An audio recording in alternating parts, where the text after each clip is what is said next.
Vamos falar do método da separação de variáveis, né? Parte 2, a vingança das coordenadas esféricas.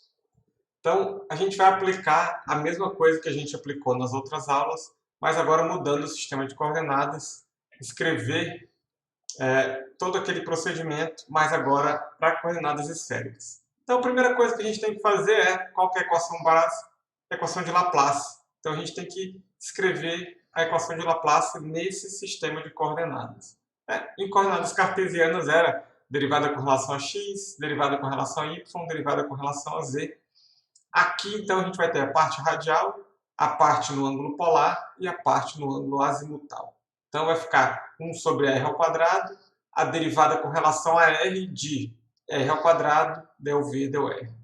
Mais 1 sobre r ao quadrado seno θ, derivada com relação a θ de seno θ vezes del v, del θ, e 1 sobre r ao quadrado seno ao quadrado de θ, a derivada segunda de v com relação ao ângulo φ. Então, de novo, tudo isso igual a zero, a gente está trabalhando a equação de Laplace. O que a gente vai fazer aqui é aquela exploração de simetria que eu falei. Né? Lá em coordenadas cartesianas, a gente sempre vai ter uma variável que não vai mudar o sistema. Então, tem simetria com relação àquela variável. No caso das aulas anteriores, a gente fez isso com relação à variável z. Tanto faz, pode ser qualquer uma. Aqui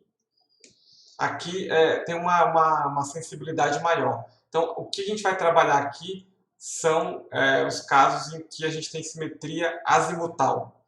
Ou seja, você tem uma função que não depende do ângulo φ. Tá? Então, é esse giro aqui. Né? Eu costumava falar, você pega o planeta Terra, mas mentira. Né? O planeta Terra tem o eixo de rotação inclinado e ele gira com esse eixo fixo. Então, dependendo de onde você estiver ali, pode dar uma quebra de simetria e também a rotação da Terra tem uma precessão, então esquece a Terra. É como se fosse a Terra girando, mas em torno de um eixo que não está inclinado. Então, com relação ao eixo φ, o seu sistema não varia, tá bom? Então, essa derivada segunda com relação a φ vai ser zero. Então, esse último termo inteiro some. Os outros termos, os outros dois que sobram, ambos têm esse fator 1 sobre r ao quadrado, então a gente vai multiplicar por r ao quadrado os dois lados da equação e ficar com uma equação mais simples de trabalhar. Tá? Então já multipliquei por r ao quadrado, então esse r ao quadrado sumiu. Vai ficar aqui derivada com relação a r de r ao quadrado del v del r, e mais o termo no ângulo θ, isso tudo igual a zero. Essa aqui é a nossa equação base, essa é a equação que a gente tem que resolver. Lembrando, o método da separação de variáveis é um método para resolver a equação de Laplace mesmo, tá? Então, essa aqui é a equação que a gente vai trabalhar, essa é a equação base que a gente precisa resolver. Então, vamos lá. O que a gente tem que fazer? Buscar uma solução que é o produto de duas funções. Uma função que só depende da variável r e outra função que vai só depender da variável θ. Então, vou ter um r de r e um θ de θ. Substituo isso na EDO. Então, a EDO está lá no slide anterior, então vai ficar um θ, as derivadas com relação a r, e o r, né, sobre seno θ, as derivadas com relação a θ. E aí depois a gente divide por essa função aqui de novo, para separar. Né? Então, lembra, a gente divide pelo v de rθ para separar a nossa equação diferencial em dois termos. Um termo só vai depender da variável r, e o outro termo só vai depender da variável θ. Então, eu tenho a função de θ aqui, esse θ maiúsculo, e aqui só tenho derivada com relação a θ e seno de θ. Aqui eu tenho a função r e a derivada com relação a r, e todo mundo só depende de r. E isso tem que ser igual a zero. E aí, de novo, a gente usa aquele mesmo argumento.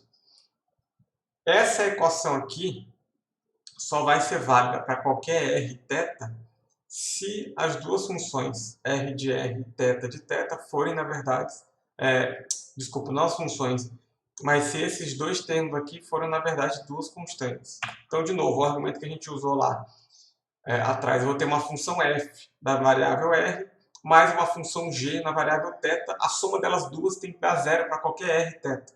Então, isso aqui tem que ser uma constante, e esse outro g de θ tem que ser outra constante tal que quando somadas deem zero.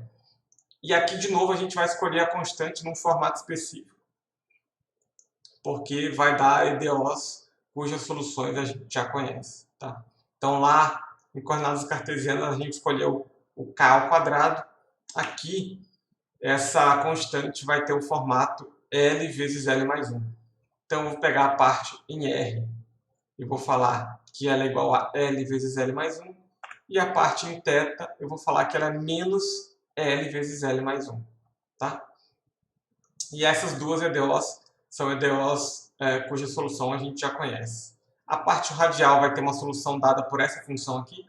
Então, A e B são constantes arbitrárias. Então, vai ser um termo vezes R elevado a L e outro termo vezes R elevado a, abre parênteses, menos L mais 1. Né? Ou então B sobre R elevado a L mais 1. Então, fica como exercício aí para vocês. Substitui isso aqui na EDO e verifica. Né? Pega essa função, coloca 1 sobre ela, é a derivada dela aqui, e vê que isso daqui vai dar L vezes L mais 1. Tá? Exercício para vocês. A parte angular é um pouco mais complicada e a solução para ela é um tipo especial de função conhecida como os polinômios de Legendre. Então vai ser a solução para essa parte aqui, para essa EDO, são os polinômios de Legendre não na variável x, mas na variável cosseno de θ. Né? E aí, escrevendo a EDO no formato que ela é mais conhecida, né? É ddx, né? Enfim, é ddθ do seno de θ, desculpa. ddθ seno de θ da função, da derivada da função com relação a θ é igual a menos L vezes L mais 1, vezes a função θ vezes seno de θ. Tá? Então, a solução para essa EDO, a função θ, que satisfaz essa EDO são os polinômios de Legendre. Então, tem toda uma família de funções que satisfazem essa EDO. Então, o polinômio de Legendre tem ordem 0, então x elevado a 0, ordem 1x elevado a 1. Então, esses dois primeiros é muito simples, vai dar simplesmente x elevado a 0 e x elevado a 1. O de ordem 2 é 3x ao quadrado menos 1 sobre 2. Né? Então, tem que ter ordem 2, tem que ter um x ao quadrado. Então, é só substituir o x por cosseno de θ, eu tenho os polinômios da variável cosseno de θ aqui. Então, a minha função θ de θ, a função r é a vezes r elevado a l mais b sobre r elevado a l mais 1. A função θ vai ser simplesmente qualquer um dos polinômios de ordem L na variável cosseno de θ. Atributo você colocou só o P0, P1 e P2, né? E se eu quiser o P33, né? Então tem a fórmula de Rodrigues para calcular qualquer um desses polinômios, tá?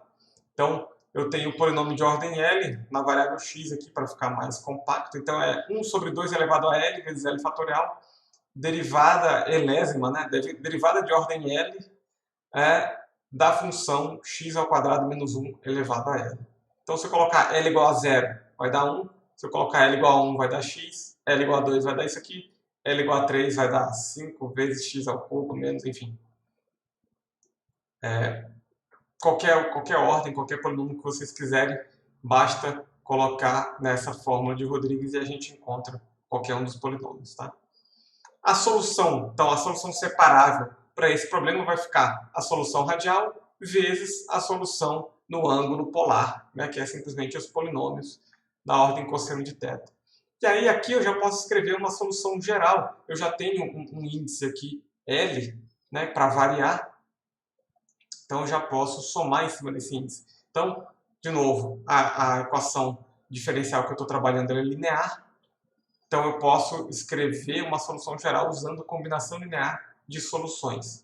Então a solução geral vai ficar, e eu coloquei errado aqui, né? Não é x e y, é r θ. Vai ser uma somatória de L igual a 0, aqui pode começar no 0, até infinito, de esse produto de funções aqui. Então veja, o problema de resolver a equação de Laplace em coordenadas esféricas está resolvido. Está aqui.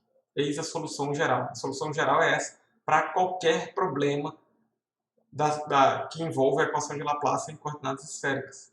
O que a gente tem que fazer daqui para frente é aplicar as condições de contorno em cima dessa solução. Então, isso aí vai ser uma particularidade de cada problema. A gente tem que pegar caso a caso e analisar quais são as condições de contorno. E quando precisar calcular quem são esses coeficientes AL e BL, usar o truque de Euler-Fourier ou o truque de Euler-Lagrange, né?